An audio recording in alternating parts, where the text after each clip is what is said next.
ano yun? 1120. Kalimutan ko na. 1120. 11 ano ngayon? 1160. Balik lang naman ito, diba? Parang tubo lang to. 1160 ngayon. 1160 yan.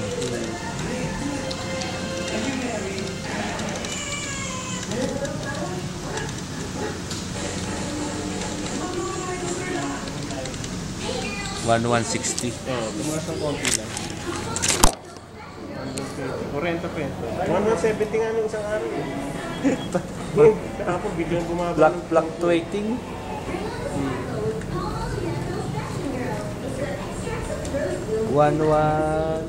60 pare.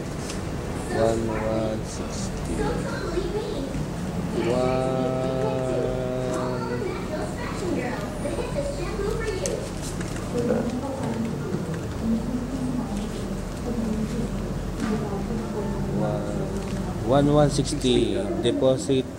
Service deposit. Sa metro yan? Sa metro? Kasama nito. Kasama lahat. Kasama na yung meter bay. Yung ilang ay ko gagastos saan pare. Sa pagpa-electrical. Electrician eh. Alam na yata ng electrician ang mga requirements ng... Bigyan nila kita ng ano, para sigurado. Para hindi ka maloko ng... Bigyan kita ng forma. Eto. Babago rin minsan ang standard ng ano. Ay oo. Baka ma-reject. Ma-reject pa eh.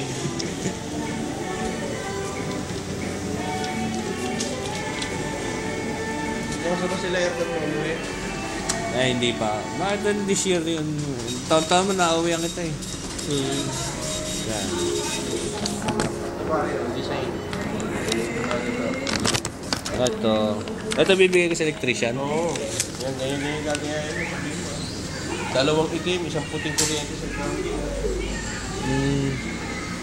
Tapos yung grounding rod, yung galvanize.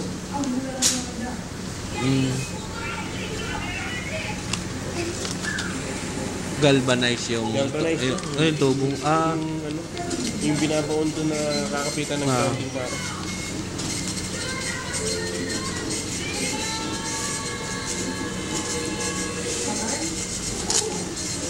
Ay. Electrician naman. Sino kaya meron.